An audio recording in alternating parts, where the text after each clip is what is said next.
Welcome to Ali Fitness Podcast, a weekly production all about bringing health into fitness.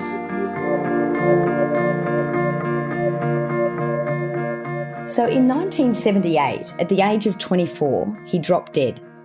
And almost 40 years later is still here, not only to tell the tale, but to help educate the world on nutrition. Charles, or should I say CJ Hunt, is the executive producer, writer and host of not only the world's first paleo movie, but also a documentary providing proof of the authentic human diet that was previously unknown. I'm of course talking about the feature-length investigative documentary, The Perfect Human Diet. CJ Hunt, welcome to the show. Well, thanks so much. It's great to be here, Ali. So your story is quite astounding. So am I right to say at about the age of 24, you just dropped dead? Yeah, I was a dirt bike racer. I was in motocross. I was in San Diego, and I had injured myself riding somebody else's bike and was out there training to get back in shape, and was at Beverly Hills High School, Memorial Day 1978, went a lap and a half and promptly dropped dead. So luckily, there was an anesthesiologist who came to go jogging that day, who rescued me, gave me CPR until the paramedics could get there, and they did jump-started me like you see on TV with the paddles, and they transported me to UCLA Medical Center, where I spent 10 days in intensive care while they tried to figure out what was going on. And at 24, it's kind of a shock. Yeah, so what was going on? Well, the medical science has improved. At the time, they weren't 100% sure, and what they called it was kind of a long term, which was idiotropic hypertrophic subaortic stenosis, which means basically we don't know, but you've got this stenosis going on in your heart, which in my case, what it turned out to be is the center of my heart. The septum is twice as thick as normal, which makes my left chamber, the ventricle that pumps blood back out into your body, smaller.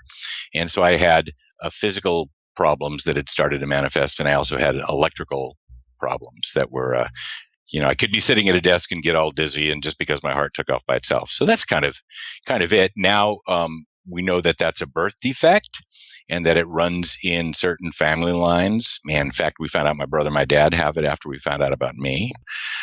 So this, all you can do is learn how to work around it, Right. when it comes to it. But yeah, it was quite a surprise. Amazing. And so you, I believe, were given 6 years to live. So what are you doing here?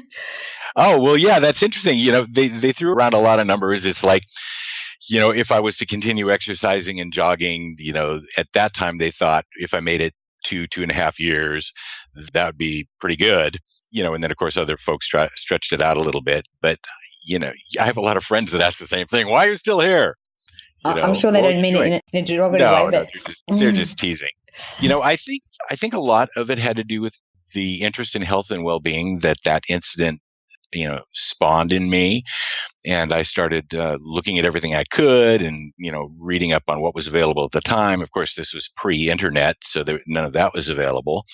You actually had to go to bookstores and pick up a book and try to find things. And the ideas about health and wellness were very different than in many circles now, back then. So I ended up trying vegetarianism and raw food veganism and considered fruitarianism and all these kinds of things that supposedly would help your body function optimally. Yeah. In your documentary, you mentioned that you tried low fat and every type of diet that was sort of existed at the time, which is a fair few. And then it seemed like though you stuck to the vegan diet for about 5 years, or the raw food vegan diet. And then what made you change after 5 years? Well, I did, partly because I thought, well, if I don't really do it seriously, I'll never know if it works. I'm kind of experimental that way. And that at the time, the ideas behind it seemed really interesting. And I figured it couldn't be any worse than going to Jack in the Box and eating, fish sandwiches every day. So I didn't really think it was going to hurt me. So, and I did that successfully, and I, for about 5 years, and I felt pretty good on it. Most of the people who knew me that were vegans and vegetarians thought it was interesting that I maintained so much muscle mass and whatnot. But I was very active and doing whatever I could to capacity. And then my mother was killed by a drunk driver. We both lived in San Diego. She was my best pal. And the emotional shock of that was such that after a while, I just didn't feel good eating in the same fashion anymore. It was, no matter how well-intentioned the idea of the raw food vegan diet is and was for me, it just couldn't help me recover from that life trauma. And, quite honestly, and I would tell friends that, after a while, I just heard this little voice inside saying, eat fish. So I said, oh, and within a month of the time I started eating, animal proteins again, I gained 8 pounds of muscle and started recovering, more physically, which was just not happening before that. So that's the main catalyst of why I changed, but it also started me down, new directions and learning more about health and well-being. And you mentioned that you actually did have to get a defibrillator put inside at the age of 46, and that sort of began your 10-year journey. Well, yeah, when I first had my cardiac arrest, pacemakers and things did not exist, and that was new technology that had come along. And my heart defect started getting worse in my 40s, and just getting hard getting upstairs, all that kind of thing. And so I went to UCLA Medical Center. They strap on, some recorders so they can figure out what your heart is doing. And as it turned out, that it was better to have an implant just to make sure that I, didn't drop dead somewhere and they couldn't get me back. And as it turns out, they replace them every few years and whatnot. And I'm on my third one now, and it's just a backup. I haven't needed it so far. Oh, great. So, which is nice. But it was very dispiriting. All of a sudden I don't know if in Hong Kong they know much about the Borg, Star Trek and the Borg, where, human beings are partly mechanical. But when they first placed the defibrillator on my chest, it was like having a big, like half of your cell phone under a T-shirt. And it was very apparent. Yeah. So psychologically, it was a big hit, at the time. Yeah. So that's what brought that on. And it actually forced me to finally take action to do the film. And because I had tried chatting with other people in the Hollywood industry before to, dig up some interest in the subject matter. And, everybody has their own particular things they're interested in. So finally, I had to go back to school and learn radio and television documentary production. And in the course of school, during that whole period of school and the 10 years of, writing it, researching it, learning what to do about it, and then starting the shoot. And then the shoot started in 2006, and the film finally came out in late December 2012. So it's essentially January 2013. But, those things are a long road. And part of that, of course, is fundraising. It took 2 years to raise the money, even after most of it had been shot, to finish it. So, that's kind of the quick arc of what happened with it there. So for those that haven't seen the film yet, which I'm sure they all will after this, and they'll be crazy not to, can you describe how you deconstructed such a massive problem? You mentioned in the film 3 steps that you took to actually start working out, well, how do I even go about looking at? Well, yeah, I went back to some advice my parents had given me when I had a curiosity about any kind of subject matter. And the first thing was, well, it's often best to go back to the beginning, and see where that leads you, instead of just assuming that what other people are talking about is accurate, or true. And that taking that course of action will reveal things you never expected. And then you, of course, can look deeper into those. So I think that was probably the main thing that sparked wanting to do it in this fashion. Plus the few things that I had read, like Dr. Mike Eats Protein Power, he mentioned a little bit about the Paleolithic period. And this was before Rob Wolf and, the paleo diet, Lauren Cordain, before any of this existed. And so I was very curious about finding out, well, we should go back and start at the beginning and find out where it leads us. See, what were human beings really eating? How healthy were we when we ate those things? If we changed the way we eat at a certain point in time, what did it do to us? And then even after all of that, well, if this is, as some say, the healthiest way to eat, is there anybody doing it? And can we take a look at what the results are? So that's pretty much how that, started up. It was just curiosity, there was no book that I had to say that, I'm going to try to prove this point. And most of the people I met during the course of the documentary, I didn't expect to meet. The way it happened as a rule was, for example, I went to see Loren Cordain in Colorado State University, and he's the fellow that wrote the Paleo diet. And at the end of our interview, and as you recall from the film, we did this long section going up a football field and describing, the different stages of human evolution using a football field as the scale so that people could understand now what that really looked like. And at the end of that conversation, he said, well, you know who you need to go talk to, and this happened over and over again without me asking. And so that is really what guided the course of the discovery, and the investigation is that search for the perfect human diet.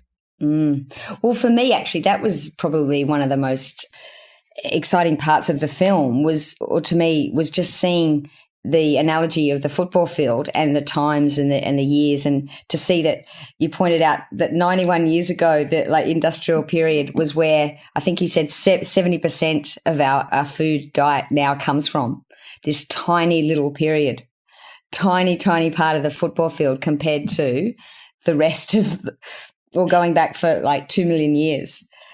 Well, yeah, our early ancestors about 2 million years ago were the ones that started eating more and more animal foods. And the story of human evolution, I think often, in health and fitness and things, we miss the point. But the point is, it's really the story of our becoming human. Why is there our species? Because 2 million years ago, there was not a human species. They were early ancestors to the human species. And it's only over this long course of time and eating and incorporating more and more animal foods, more animal fats, the marrow from the bones and the brains and all of that kind of thing, that we developed our own brains. And ultimately, somewhere between 160,000 and 200,000 years ago, we showed up, so that's really kind of the thing that I try to get people to understand now, is that this is how we became human. That's why there are humans here. And that's why we can fuss about what to eat, is only because our brains got big enough by eating animal foods did we become who we are today. Yeah, exactly. And Michael Eads pointed out a couple of interesting points about that. He said vegetarian is not the way of the man, and that we have a carnivorous GI tract. And he actually proves that. Well, yeah, I think that's really, that's one of the interesting things to clarify, because, of course, in the vegan world and vegetarian world, there's when people believe things, they really look for ways to justify them and or prove them. And it's not always based in rigorous science. And in fact, one of the girls that I interviewed at the International Vegetarian World Festival in the film, you might recall, said that, is that, we're not really carnivores, we're herbivores, that we aren't meant to eat meat, but that's a misunderstanding. It's almost like a religion. And I remember in the documentary, Barry Sears says that nutrition is like religion and politics. It's based on a belief system rather than facts. And that was really interesting to me. And I wonder, why is it like religion and politics? Well, the way he put it is that, as you say, it's like religion and politics, and it's very visceral. People get really upset about all this stuff. And it says, basically, don't tell me the facts, because in my heart, I know what's right. In my heart, I know it's true. So it's just a belief system that isn't necessarily rooted in fact. And, people are very stubborn that way, and they'll glom onto something. And if there's, for example, now in our period, there's a lot of new information and a lot of new science that digs into and is helping prove human evolutionary nutrition and evolutionary nutrition principles and, ketogenic diets and paleo diets and all that kind of stuff, and how good they are for us. And you get folks who don't want to believe in that, and it makes their head spin. And I've experienced that. I know what it's like. Is for 10 years, you invest in a certain way of living, and, you work really hard to be good at it. It was really hard when I was doing it to be a vegetarian and a vegan. There were none of these specialty foods, none of the supplements. You actually had to eat vegetables, raw foods and vegetables. You had to grow sprouts. You had to make your own, salad dressing. out of olive oil and brags, aminos and, that kind of thing. And to try to do that and do it low fat, which was one of the beliefs as well, was really, really hard. So then, you do that. And if you're successful at that and someone else comes along and say, oops, you didn't really have to do that, not everybody wants to hear that message. Yeah. Yeah. So you mentioned people are quite stubborn to change.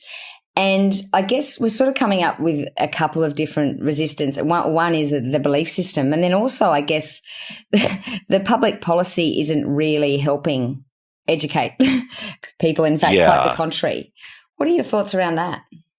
Well, unfortunately, one of my hopes, as you said in the summary to the film, is that I hoped that this new information that we've gathered would help elevate the conversation in public policy about health and well-being. And as you're from Australia and now in Hong Kong, it may be a little bit different there, but here in the United States, of course, we have the food plate, which used to be the food pyramid, which is what is valid science is decided by a committee every 5 years. And they say what they believe is right and wrong. And all of the school children are fed based on what they have determined is what they believe is the right way to eat. And I heard this from other experts as well in Canada and whatnot, that has become the entrenched belief system. Still lower fat, although now they're starting to back off and stay healthier fat. Still lower saturated fat, even though the science now shows that saturated fat does not contribute to heart disease and mortality the way it has been claimed to. And you'd have to tell me if it's the same in Australia. But there's the government and the people, there's a lot of vested interests. And if they're making their living or they're, being paid to support a certain kind of an idea, when the new idea comes along, there's a lot of resistance again. And so this kind of a movement, these kinds of understandings, it really appears to be more of a bottom-up kind of way of people understanding and getting their hands on the knowledge, because there are just so many roadblocks in government, things that people don't want to put into the conversation. And as I was saying, like here in the United States, people submit all of the information now, but they say, oh, no, that needs more study and that's not valid. So we're still going to go with our old ideas. And a lot of, like I said, that's influenced by, the powers that be at the moment. So, I think it'd be nice. I think the only thing that really shook people up here in the United States anyway was when the film Super Size Me came out, because they got a little worried about childhood obesity, but that was also very, much more generalized than the things you and I are doing. Yeah. So what you're doing is just sharing this information with other people on podcasts and in books and in training and, weekend events and all those kinds of things is really the way that the ideas are spreading. And it's most likely the only way they'll take root to a significant portion of the population. But I guess, sorry to interrupt. I guess the sad thing here is that these guidelines that we're talking about on nutrition, I've actually heard that they were first written by politicians. Yes, staffers that worked for the politicians. And they haven't really changed. I mean, you mentioned they went from pyramid to plate, but I mean, there wasn't much change between pyramid and plate in terms of the actual information. Right. It's effectively hasn't changed. It's effectively the same, certainly as it has for the last 15 years. And the only thing that's really changed in this last version is that they've gotten savvier about the language so that it doesn't sound as onerous. But if you play out that language, the basic recommendations are still the same. They still believe in low-fat dairy products. They still believe in restricting salt intake. They still believe in low saturated fats. You can eat a little more olive oil, a little more avocado and nuts and seeds, but not too much now. So, it's still that. There's still a big belief that grains should be the foundation, grains and starchy foods and plant foods. I think that's the other part of it, is that plant foods should form the foundation of a healthy and optimal diet. And there's, it just doesn't hold up to rigorous science, but that's what they have made the law of the land, So yeah, it's going to take a lot before those kind of things change. Well, but like I say, what you're doing is great. So I guess we shouldn't criticize the food pyramid, because I know the farmers are happy about it. I remember Michael Eads on the on your film suggested that that's what the farmers used to fatten up their animals.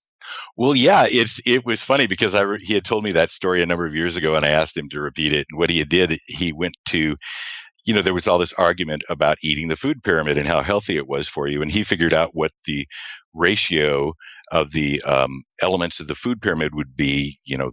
This percentage of grains and this percentage of vegetables and this percentage of fats and those kinds of things, and then went to a fellow that raised pigs, and he said, tell me, pig chow, and when you raise your animals, what do you use to fatten them up? So the guy hands him these nutritional ratios that they use with animals, and then Dr. Eads puts them up side by side, and they're virtually exactly the same.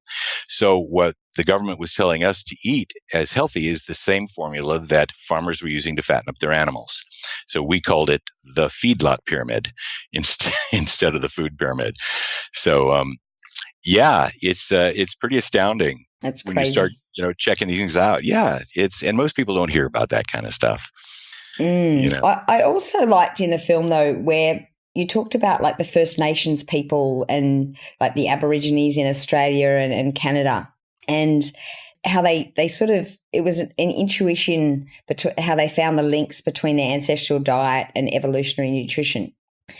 And I wondered, there seemed to be, that instinct just seemed to sort of resonate with them, and that's how they found the paleo diet quite sort of intuitive, but also just really resonated with them. And then have you found that it's harder to convince like modern Western people of the same connection due to the much longer period since their ancestors ate that way? Well, yeah, in general, at least in the United States and a few people that I've met in other countries, is that we are very disconnected from where our food comes from. Most of us have grown up in circumstances where, we didn't grow up on a farm, we didn't go hunting, and we went to the supermarket with mom or, the family and, found our food that way. So we don't have kind of the emotional, historical, spiritual connection to some of these foods. And as you pointed out, when I went to the First Nations people in Canada, for example, this little village that I went into to visit with these people called the Namgis, they'd only had a road to get into their village for the last 6 years. Since about 2000. And so the only food that made its way in there happened to come over the trails or was brought in by boat, and that kind of thing because they were on the river. But they're particularly interesting because their ancestors used to harvest these fish. And we show that in the film, which I think, your fans and your followers would be really interested in seeing, is that they harvest these fish. They learned to somehow intuitively learn to process them, where they cook them in these vats and stir them for a week or so. And then they skim off all the solid matter, and the oil that is poured off is much like human body fat, but it also doesn't spoil. So they're able to then put it into, sacks and whatnot and bury it and use it as a normal part of their diet. And as it turns out, it was substantial. It was upwards of 60% of their diet. And they used it in all different kind of ways, along with all the animals that they ate, like, beavers and seals and moose and bear and salmon. They had lots of salmon there and that kind of thing, and very little vegetables. We spoke with an old man there named George, who he said his grandfather took him out and they, hunting. And he said they got a few wild berries on occasion and a few green things. He says, but, his grandfather had never even seen a vegetable, a cultivated one, right? And they had never been told that those were necessary. And then Dr. Jay Wortman, who is also in the film, has gone back to these populations that are now getting fat and obese and have lots of health problems because they've started eating a standard American diet or a traditional Western foods, which include, flour and sugar and those kinds of things. And when he put them back on an Atkins type diet or paleo type diet, that they started recovering and their health all turned around. And you're right, they were able to identify with that a little better and understand it better because of that ancestral history in what were the native foods. So it was easier for them to wrap their minds around. It says, well, yeah, this is the way our great grandparents ate. Maybe it is the way we're supposed to eat. And in the United States, most of us probably don't know exactly what our great grandparents ate. So, although from what I understand, 80 years ago, everything was organic. So that was a little different. Sure. So the film is great, and I felt that it sort of didn't need any more than just watching the film. But I did notice, and I haven't seen your companion book. Why would that be worth getting? Well, I tell you, here's what happened: is the film came out, and within that, I think one of the big takeaways that I hope people get is that we have scientific proof of the authentic human diet. Now we know these are facts; these are not theories, because of this new type of bioanalysis that can be done and that we show folks at the Max Planck Institute in Leipzig, Germany, in the film, and that. Knowing what the authentic human diet was previously unknowable because the science didn't exist. There was an assumption that we ate plant-based diets, but plant remains do not survive the same way bones do, animal bones and those kinds of things. And even those don't survive in the plains. The reason we hear about cavemen and why a lot of these discoveries are in caves is because they survived better there because they weren't, ruined and damaged by the rainfall and the weather. So the book came about because people kept writing. I thought, okay, I'm a reporter. I'm going to do this film, put it out there, hope people like it. But then people would write and ask, well, can I eat this? Can I eat that? I said, because what they saw in the film attracted them and they didn't feel like they got enough detailed guidance on how to put it into practice, even though people wrote and said, yeah, I've just been following everything you told me and what the doctor did in the store tour, and I've lost 20 pounds and I feel better than ever and my numbers are changing. There are still a lot of other people, they just want to hold something in their hands and feel like someone is taking them through everything in baby steps and also telling them exactly what human foods are and exactly what non-human foods are. So the book goes deeper into the why, this whole story of becoming human. It contains more of the things from the actual interviews with these world-class scientists. They couldn't be in a film. There's only so much you can put in a 90-minute film. You can't cover all the territory. So it explains that better. And also what I try to do is introduce something, and I'm not sure what methodology you use within your training programs, but there's a different way of learning that's available to us where instead of trying to follow someone's prescription about how we should behave, prescriptions, as you probably know, and your audience probably knows, creates dependence or guru dependence on the person telling you exactly what you should be doing. And it doesn't help you learn how to put that into effect yourself effectively. And ultimately, the concepts that we get and the concepts we understand are what end up being our behavior. A lot of studies in psychology have shown that over time, like a college course you take, you forget the details, but you remember the overall concepts. And those are the keys to truly successful life change, is understanding the concept. Because otherwise you're just confused and once again trying to follow the latest diet book that came out. So, in addition to adding more information about the research that came out of the investigation in the film, there's a discussion about why it's easier to do it this way, understand that. And it clearly defines what human foods are and non-human foods. We figured that, the easiest way to set up people to win and to accurately describe the things that we discovered was instead of having, fruits, vegetables, nuts, seeds, sprouts, 40 categories of meat, all these different oils, all the things that we're confronted with today when we try to look at food lists and what we should eat, is that there really are only two categories of foods. There are human foods and non-human foods. And that's part of what was brought forward initially in the film, and the human foods you might recall are things like meats, turkey, fish, chicken, healthy fats, those kinds of things, healthy fats and oils and whatnot. And the non-human foods, as the way it was defined in Dr. Sebring's medical practice, were the grains, dairy, beans, and potatoes. And that those things were just not part of the normal human diet. And also by removing those from a person's current diet, they could get great positive results in whatever kind of health improvement they were trying to do. So it becomes the how-to companion to the book to make it available for people. And after 2 years of telling people, answering emails, you say, okay, fine, I'll write it down. So, and make it easier, put it out there. Maybe it'll help some people find it that wouldn't find the film, or might help people find the film that wouldn't otherwise see it. And, So that's really what that is. And people can find it, like the film in your country where you're living now in Hong Kong, and it's on Amazon and the film and on iTunes, subtitled in 12 languages. And I went to check before we spoke today, and you can also get the book, the companion book, through Amazon. So that's available all over the world, Absolutely. And we'll definitely link to those in the show notes. And it makes sense, the companion book. I'll have to check that out. And so I also heard a rumor that you are doing the Perfect Human Diet too. And I was quite surprised because I think you've nailed it. I don't think we need another version. What's another version for? Well, it's actually not another version of the first film. The first film stands alone and is independent, as the search for the perfect human diet. And here's what we discovered.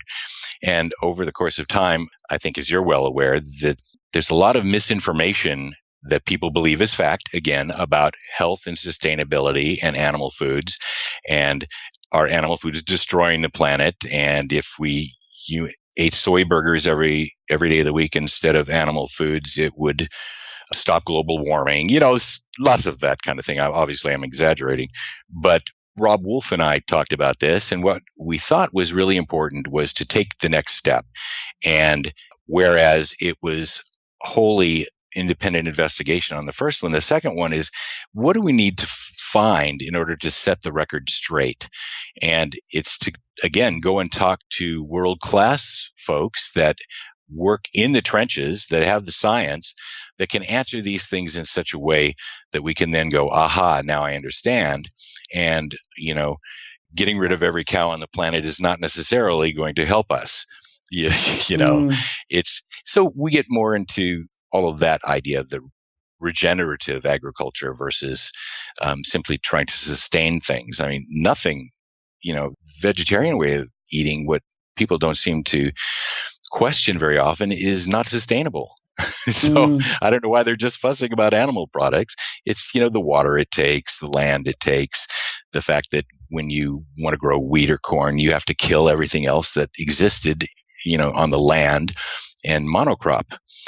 So there's a lot of things that when you see it in a film, when you see it in pictures, it helps you understand better, once again, the concept, and then you can make better decisions. And I think as far as you said about politics and influencing people's health and well-being and all that, there really needs to be an understanding about what is accurate, who's right in this debate. Is, just because Arnold Schwarzenegger all of a sudden says, okay, I'm going to not eat steaks and I'm going to have meatless Monday because his friend Jim Cameron, who made, the Titanic and Avatar, went that way. It's kind of interesting. There's a lot of that Hollywood stuff going on that I just kind of go, really? Okay, Arnold Schwarzenegger is trying to eat less meat. So I don't know if you hear much about that kind of stuff over there, but it's kind of interesting here. We do. Well, that's interesting. So how do our listeners find out about when that comes out? Because I definitely want to know as soon as it comes out. Well, the easiest thing to do right now is to go to my website, which is CJ Hunt Reports. If you put in perfecthumandiet.com or theperfecthumandiet.com, it'll roll over to CJ Hunt Reports. And there, like on most people's websites, there's a little sign-up box for the newsletter. And, I don't spam people and I don't try to sell 100 things like a lot of folks do. I just put out little newsletters every once in a while that will include, the new projects and how it's going and how people might participate if they want to get involved, that sort of thing. So that's the easiest thing to do. Excellent. Okay. We'll link to that in the show notes as well. One more thing I wanted to ask you, well, actually two more things, but I get a lot of, negative feedback about the primal paleo way of life, with the most common sort of, statement being, it's just a fad. It's just a fad. And I loved in your film, I think it was Boyd Eade who says, 2 million year old fad. It's a 2 million year old fad. Well, yeah. And I thought that was a great quote too. It's like, well, if this is a fad, it's a 2 million year old fad. It's like, hang on, folks. How are we defining a fad? That's a passing way of people doing things that is recently invented. So it's not a fad, and that will be one of the first things that people, fuss about. I mean, there are even people in the paleo sphere, the paleo world itself that, want to change the science because they like to eat potatoes, and stuff. So they say, well, it's just kind of sort of there and it's just a template. And, I don't really have to do that. And, of course, no one has to do any of that kind of stuff, but that's no reason to discount the hard science that we do have, that just puts you in a better position to make the decisions you want to make. Absolutely. Yeah. So I often get that. What do you hear the most about what you're doing and what you're actually proving through science is actually wrong? Oh, I think most of if you would want to call it pushback, I mean, on my website or via email or in reviews of the movie and stuff, the only people that are really kind of ultra harsh are vegetarians who don't like the message, including a lot of folks. It's interesting. People in the vegetarian vegan world, without ever having seen the film or reading the book, will come out and attack you. And I don't know if that's just as true in the paleo world. If, the ancestral health side does that to the vegetarian movies or that kind of thing. But those are the folks that are the most upset. And I don't know, my old professor from school where I San Francisco State, when I first showed the film in San Francisco, and I said, all these people are upset and they're really getting bent out of shape. And he said, well, if they're getting that upset, you must be doing something right. So I always thought that was a nice thing. And then in the ancestral health world, I think it's like any kind of dietary system, is that people have different comfort levels. There's some people who are, super athletic and they're still very young and whatnot, and they can fudge it a lot more and they can have a lot more leeway with the kind of things that they eat and still feel good and look good and perform well without being as rigorous about following things to the letter. Of course, I think because of myself and my heart condition, and there are a lot of people, of course, that don't have those advantages, that it serves them to, stick to their guns a little bit more, even if though sometimes it may be a struggle when you're first learning. I think ultimately it's really easy. I really love savory food. I don't really like sweets, grains and things like that. If I were to taste them now, I just think they taste starchy and I don't find them appealing. So I think that's really the main thing, that folks in the ancestral health world, there's 100 different versions of paleo now. It's just, well, and I think it's interesting because, especially even when paleo was brand new and it was only a year or two old, you got folks who, I'm thinking of one young man, he's 21 years old. He lost 20 pounds. So now, he has become the expert. And I kind of go, well, okay. So, I'm glad it worked for you, but it doesn't mean you should, in my personal opinion, that you should be telling people, well, these are the facts because I was able to do this. So this is what is true about the paleo diet or Paleolithic diet. I think perhaps the thing that could be most helpful in this is that people compare in our different ancestral health movements, keep quoting 2 or 2.5 million years as anything they ate in that time is the authentic human diet. And what I like to bring forward, again, as I mentioned a little earlier, is that, well, wait a minute, there were no humans until about 160,000 years ago. So the real human diet, the real paleo diet that is relevant to the human species is only what they call the upper Paleolithic. It's the last part of the Paleolithic era. And in that period, we were top-level carnivores along with bears and wolves and things like that, at least in Northern Europe. And I don't think you have to, throw away the science in order to still get good effect from the things that have been discovered there. And I don't know that you have to build your career on bashing the science in order to have a wider audience. I think you probably know that the more you simplify things and make it less rigorous and ask people to do less, the more popular it becomes. Absolutely. In fact, that's an interesting point because I run a 21-day transformation challenge, which is basically primal living. And a lot of my clients at the end of it just say, I just love how simple it was. It's just simple. It's just it's intuitive. It's easy. It's not hard. It doesn't have to be hard. So I think you're absolutely right. Well, and I think you're right too. So no, I agree with you. It shouldn't be difficult. It really is pretty straightforward and simple. So on that note, absolutely nothing to do with what we've discussed today. Bit of a personal question. Do you have a tattoo? Me? No, I'm actually from the pre-tattoo era. I'm 63 now. And I don't know if Mark Sisson has one because he's maybe 64. But tattoos, when I was growing up, when I was 21, or when I was 24 in 1978, the only people that really had tattoos outside of people that were hobbyists and people that did tattoos as art and those kinds of things were in the military. And they usually only had small ones like USMC, or the Navy, those kinds of things. The whole tattoo thing to me looks like a very recent phenomenon. And it's everywhere. I mean, I'm in Connecticut now, and everywhere I go, people riding down the street on their bicycle or at the supermarket. And I think it's an interesting change, but no tattoos, just an appendectomy scar from losing my appendix at 11 years old. So if you had grown up in that tattoo era, what do you think you would have got? Oh, as a tattoo? If I was going to get one? My gosh. Well, if it were now, you see, I've gone through some different things because of dropping dead. I went through a very spiritual search period, and, that symbology might be different than it would be now. I think now, although I don't know how nice it would look, I'd probably have a stake, something simple like that. My I think favorite. just as well you don't have one then. Yes, I think it's just as well too. You'd have the poster from the film on my shoulder. It probably wouldn't look so good. Absolutely. Other than that, I'd have to, find something from the Game of Thrones or, that's kind of edgy, I guess. Okay, so just stay away from any tattoo parlors then. I have to. I'm pretty old fashioned. No one's going to come over to your place and say, hey, he's really hip. CJ, just stick to making informative documentaries, I think. Thank you very much. I mean, I tie, what's with that?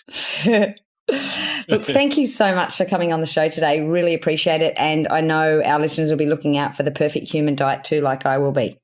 Well, thank you so very much, Anna. And it's, like I said, it's easily accessible, on iTunes in 12 languages for anyone who can hear your voice. Absolutely. We'll be linking to it. Thank you so much. Thank you, Ali. I really appreciate it.